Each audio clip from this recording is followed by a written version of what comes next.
ഇതിലിപ്പോൾ എന്താണ് സംഭവിക്കുന്നത് എന്നുള്ളതും ഈ ഒന്നിച്ചുള്ള രാജ്യം, അപ്പോൾ ഇതൊരു കൂട്ടുകച്ചവടമാണ്, ഒരു മൊത്തക്കച്ചവടമായിരുന്നു എന്നുള്ളത് അവർ തന്നെ ഇപ്പോൾ പ്രൂവ് ചെയ്തിരിക്കുകയാണ്. അതായത് AMMയിലെ കുറ്റാരോപിതരായ ആളുകൾ അല്ല രാജിവെച്ചിരിക്കുന്നത്, എല്ലാവരും ഒന്നിച്ച്. അപ്പോൾ ഇതൊരു മൊത്തക്കച്ചവടമാണ്, ഒരു കൂട്ടുകച്ചവടമാണ്. ഈ പവർ ഗ്രൂപ്പ് എന്ന് പറയുന്നത് ഞങ്ങൾ എല്ലാവരും ഒന്നിച്ചാണ്, അതായത് ഞാനും അഫനും സുഭദ്രയും കൂടി എല്ലാം തീരുമാനിക്കും എന്നുള്ളതിന് കൃത്യമായിട്ടുള്ള മാനിഫെസ്റ്റേഷനാണ് ഇന്നത്തെ രാജിയോടെ മലയാളികൾക്ക് കൃത്യമായി മനസ്സിലാക്കി കൊടുത്തതിന് താരസംഘടനയ്ക്ക് AMMയ്ക്ക് താങ്ക് യു.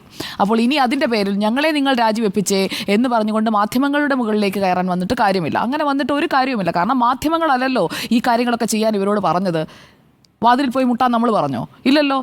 ആവശ്യമില്ലാതെ അനുചിതമായ കാര്യങ്ങൾ ചെയ്യാൻ നമ്മൾ പറഞ്ഞോ? ഇല്ല, മാധ്യമങ്ങൾ പറഞ്ഞിട്ടില്ല. ഇതൊക്കെ ചെയ്തു കഴിഞ്ഞിട്ടുണ്ടെങ്കിൽ അതിൻ്റെ ഫലം അവർ തന്നെ അനുഭവിക്കണം. കർമ്മ എന്ന് പറയുന്നത് അതിങ്ങനെ വരും. അത് ചിലപ്പോൾ പെട്ടെന്നായിരിക്കും, ചിലപ്പോൾ വർഷങ്ങൾക്ക് ശേഷമായിരിക്കും. പലർക്കും ഇപ്പോൾ പലരും പറയുന്നുണ്ട് ഇത്രയും വർഷങ്ങൾക്ക് ശേഷമൊക്കെ ഇതൊക്കെ പറഞ്ഞിട്ട് എന്താ കാര്യമെന്ന്. അന്ന് പറയാനായിട്ടുള്ള ഒരു സാഹചര്യം ഉണ്ടാകാത്തത് കൊണ്ടായിരിക്കാം കുറേ ആളുകൾ. പിന്നെ രണ്ട് കാര്യങ്ങൾ ഇതിൽ നിലനിൽക്കുന്നുണ്ട്. ഒന്ന്, അന്ന് പ്രതികരിക്കാൻ പറ്റുന്ന ഒരു സാഹചര്യം ഉണ്ടാകാതെ ചില ആളുകളൊക്കെ പറയുന്നുണ്ട്. 92-ലൊക്കെ ഉണ്ടായ സംഭവത്തെക്കുറിച്ച് പറയുന്ന ഗീതാ വിജയനൊക്കെ പറഞ്ഞത് എന്താണ്?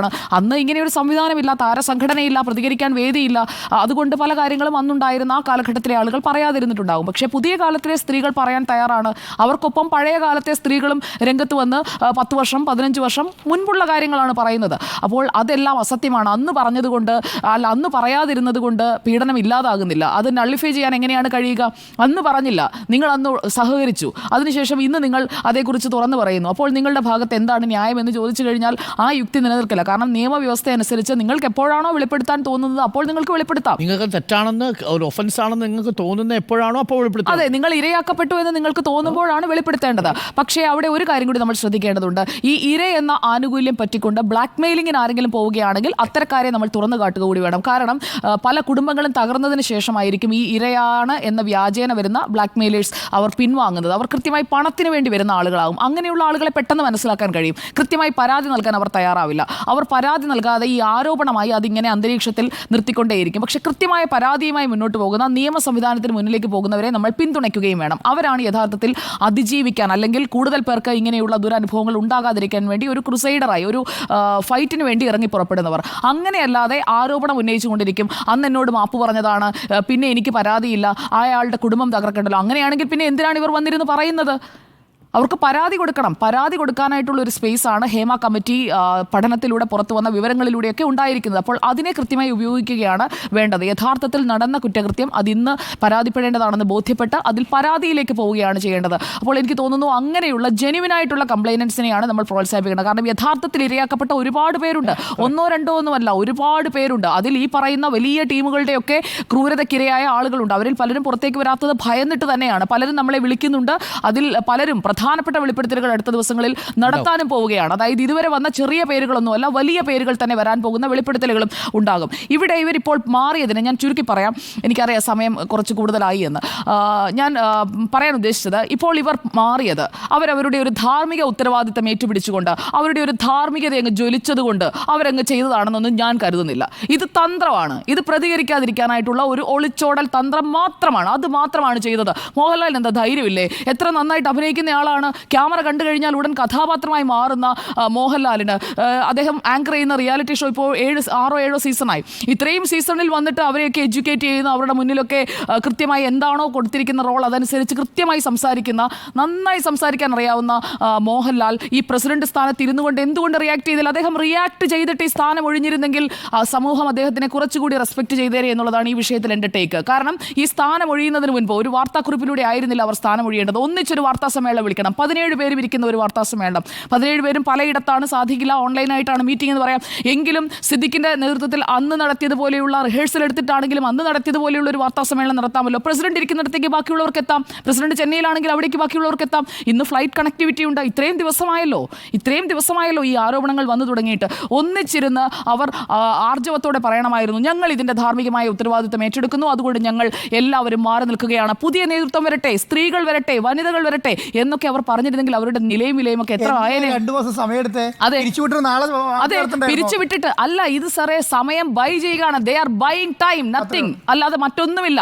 അവര് ഇപ്പോൾ ചെയ്തിരിക്കുന്നതെന്ന് പറഞ്ഞു കഴിഞ്ഞാൽ അഡ്ഹോക് കമ്മിറ്റി ആരാ? അതും ഞാനും ഒഫനും സുഭദ്രയും തന്നെയാണ്. അഡ്ഹോക് കമ്മിറ്റി എന്ന് പറയുന്നത് വേറെ സംവിധാനമാണെന്നൊന്നും ആരും തെറ്റിദ്ധരിക്കേണ്ട. താൽക്കാലിക ഭരണസമിതിയായി വരുന്നതും ഇതേ വ്യക്തികൾ തന്നെയാണ്.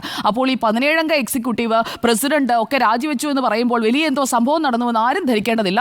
അവർ പ്രതികരിക്കാതിരിക്കാൻ ഈ പദവിയിൽ ഇരുന്ന് കഴിഞ്ഞിട്ടുണ്ടെങ്കിൽ ആ പദവിയിൽ ഇരുന്ന് പ്രതികരിക്കേണ്ടി വരും. അപ്പോൾ അവർ ആ സ്ഥാനത്തില്ല എങ്കിൽ ആരും ചോദ്യം ചോദിക്കാൻ പോകുന്നില്ല. അപ്പോൾ ചോദ്യങ്ങളിൽ നിന്നുള്ള ഒളിച്ചോടലാണ് ഒന്നാമത്തെ കാര്യം. പിന്നെ വലിയ രക്തസാക്ഷി പരിവേഷമൊക്കെ ഈ രാജിക്ക് കൊടുത്തുകൊണ്ട് അവരെ അങ്ങനെ വാഴ്ത്തിപ്പാടേണ്ട കാര്യമൊന്നുമില്ല.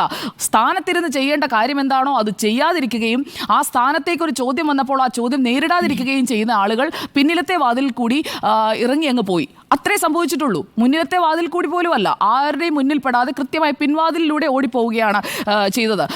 ഈ അമ്മ എന്നാണ് AMMA എന്ന സംഘടനയെ അതിലുള്ള ആളുകൾ വിളിക്കുന്നത്. പിന്നെ കുറേ ആളുകളും അങ്ങനെയാണ് വിളിക്കുന്നത്. ഞാൻ എന്തായാലും എല്ലാ മക്കളെയും ഒരുപോലെ കാണുന്നുവെന്ന് ബോധ്യപ്പെട്ടിട്ടേ അങ്ങനെ വിളിക്കുന്നുള്ളൂ എന്ന് തീരുമാനിച്ച ആളാണ്. അപ്പോൾ AMMA എന്ന് പറയുന്ന സംഘടനയ്ക്ക് അമ്മ എന്നാണ് പേരെങ്കിൽ അമ്മയ്ക്ക് ഒരു പ്രശ്നം വരുമ്പോഴത്തേക്കും മക്കളൊക്കെ ഇങ്ങനെ ഓടിപ്പോകാമോ?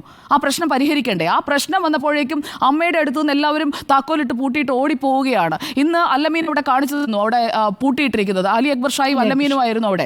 അപ്പോൾ കൃത്യമായി പൂട്ടിയിട്ടിട്ട് പോയിരിക്കുകയാണ്. ഒരു പ്രശ്നം വരുമ്പോൾ അത് പരിഹരിക്കണ്ടേ? ഓടിപ്പോകാൻ പറ്റുമോ? ഞാൻ ഇവിടുന്ന് പോകുന്ന ആളല്ലേ അവനോട്. അതെ, അത് 25 വർഷം ഇരുന്നിട്ടാണേ പോയത്. 25 വർഷം ജനറൽ സെക്രട്ടറി ആയിരുന്നു, 1-2 വർഷമല്ല. ഈ പ്രശ്നങ്ങളൊക്കെ നടന്ന കാലയളവിൽ മുഴുവൻ ഈ പരാതിയൊക്കെ വന്നപ്പോഴൊക്കെ ജനറൽ സെക്രട്ടറി ആയിരുന്ന ആളാണ് പറഞ്ഞത്. എന്തായാലും അദ്ദേഹത്തെ ഒരു കാര്യത്തിൽ ഞാൻ റെസ്പെക്ട് ചെയ്യുന്നുണ്ട് കേട്ടോ. കാരണം അയാൾക്കെതിരെ വന്ന ആരോപണത്തിൽ ഇടവേള ബാബു ഇപ്പോൾ തിരിച്ചു പരാതി കൊടുത്തു. ആരോപണം ഉന്നയിച്ച 2 പേർക്കെതിരെയും തിരിച്ചു പരാതി കൊടുത്തു. ചോദിച്ചപ്പോൾ മറുപടിയില്ല. പക്ഷേ ഇപ്പോൾ തിരിച്ചു പരാതി കൊടുത്തിരിക്കുകയാണ്. അപ്പോൾ ഈ ആരോപണത്തിൽ കഴമ്പില്ല. അത് ഒരു ബ്ലാക്ക് മെയിലിംഗിന്റെ ഭാഗമാണ്. മുകേഷ് പറയുന്നത് പോലത്തെ ബ്ലാക്ക് മെയിലിംഗ് അല്ല. കാരണം 2 വർഷമൊക്കെ ഒരു MLA ഒക്കെ ഒരു ബ്ലാക്ക് മെയിലിംഗിന് ഇരയായി നിൽക്കുക എന്നൊക്കെ പറഞ്ഞാൽ എന്താ നമ്മുടെ നാട്ടിൽ സംഭവിക്കുന്നതെന്ന് മനസ്സിലാവുന്നില്ല. 2 വർഷമൊക്കെ ഒരു MLA ഒരാൾ വരട്ടെ, അത് പണം ചോദിച്ച് വിളിക്കുന്നു, പിന്നെ മതത്തിന്റെ പേര് പറയുന്നു, ഭർത്താവ് വിളിക്കുന്നു. ഇത്രയും ഇവന്റ്സ് ഒക്കെ നടന്നിട്ട് കൊല്ലത്തുള്ള ആരും അറിഞ്ഞില്ലേ? പാർട്ടിയിലുള്ള ആരും അറിഞ്ഞില്ലേ? ചിലപ്പോൾ അദ്ദേഹത്തിന് അതായിരിക്കാം. ഇവിടുത്തെ പോലീസ് അന്വേഷിച്ചാൽ ശരിയാകില്ല എന്ന് MLAക്ക് തോന്നിയാൽ പിന്നെ നമുക്കൊന്നും പറയാൻ പറ്റില്ലല്ലോ. അപ്പോൾ ഈ വാഴ്ത്തുപാട്ടുകളുടെയൊക്കെ ഒരു സമാന്തര ലോകത്തായിരുന്നു ഇവരെല്ലാവരും. അതാണ് നമ്മൾ മനസ്സിലാക്കേണ്ടത്. ഒരു പാരലൽ യൂണിവേഴ്സ് എന്നൊക്കെ പറയുന്നത് ശരിക്കും അവരുടേതാണ്. അങ്ങനെ ആ വാഴ്ത്തുപാട്ടുകളുടെ ലോകത്തിരുന്ന ആളുകൾക്ക് മുന്നിലേക്കാണ് ഈ ഹേമ കമ്മിറ്റി റിപ്പോർട്ട് എന്ന് പറയുന്ന ഭൂതം ഇങ്ങനെ പുറത്തേക്ക് വന്നത്. അത് കഴിഞ്ഞപ്പോൾ പിന്നെ ചോദ്യമായി, പറച്ചിലായി, ചർച്ചയായി. മാധ്യമങ്ങളാണെങ്കിൽ ഈ വിഷയം വിടുന്നതേയില്ല. അതിനിടയിൽ പലതരത്തിൽ മറ്റു വിഷയങ്ങളിലേക്ക് പോകാത്തത് എന്താണ് എന്നൊക്കെയുള്ള ചോദ്യങ്ങളൊക്കെ ഈ പറയുന്ന വാഴ്ത്തുപാട്ടുകാരെ കൊണ്ട് ചോദിപ്പിക്കുന്നുണ്ട്. എന്നിട്ടും ഇവരിത് വിടുന്നില്ല.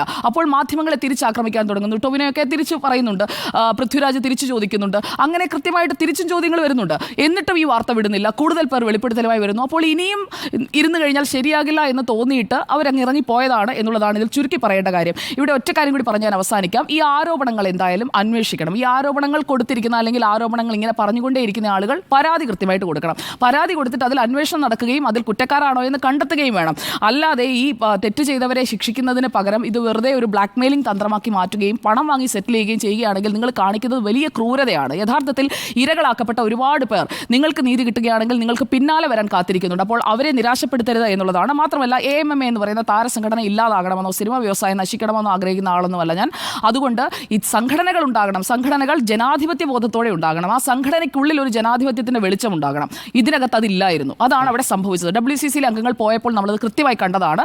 അതുകൊണ്ട് ഒരു ജനാധിപത്യത്തിന്റെ വെളിച്ചമുള്ള 1-2 ജനാലകളെങ്കിലും ഫിറ്റ് ചെയ്തിട്ട് വേണം ഇനി ആ AMMA എന്ന് പറയുന്ന സംഘടന 2 മാസം കഴിഞ്ഞിട്ടാണെങ്കിൽ 2 മാസം, 2 വർഷം കഴിഞ്ഞിട്ടാണെങ്കിൽ 2 വർഷം. ഒരു കാര്യം കൂടി പറഞ്ഞേക്കാം, കോടതി എന്തായാലും 10-ാം തീയതി ഒരു തീരുമാനം പറയും. ഹേമ കമ്മിറ്റി റിപ്പോർട്ട് വിളിച്ചു വരുത്തിയതിനു ശേഷം. അപ്പോൾ നമുക്ക് ബാക്കി കാണാം, ബാക്കി പറയാം. ഹേമ കമ്മിറ്റി റിപ്പോർട്ടിന്റെ കോഴ്സ് നഷ്ടപ്പെടുന്ന അവസ്ഥയിലേക്ക് പോകുന്നു. ഇല്ല, ഹേമ കമ്മിറ്റി തന്നെയാണ് ഇതിൽ പ്രധാനം. അവിടെ ഈ ഫ്യൂഡൽ മനോഭാവവും മാടമ്പിത്തവും ഒക്കെ ഉള്ള ആളുകളുടെ പല വിഗ്രഹങ്ങളും ഒക്കെ ഉടയട്ടെന്നേ, ഉടയാനുള്ളതൊക്കെ ഉടയട്ടെ. അപ്പോൾ എന്തായാലും അവർ പറഞ്ഞതുപോലെ WCC പറഞ്ഞ ഒരു കാര്യം കൂടി പറഞ്ഞ് നമുക്ക് അവസാനിപ്പിക്കാം. എന്തായാലും ഒരു പുനരാലോചിച്ചുകൊണ്ടുള്ള ഒരു പുനർനിർമ്മാണം, ഒരു പുതിയ വിപ്ലവമാണ് വരുന്നതെങ്കിൽ അത് വരട്ടെ. എല്ലാ മേഖലയിലും വിപ്ലവം നല്ലതാണല്ലോ. അതെ.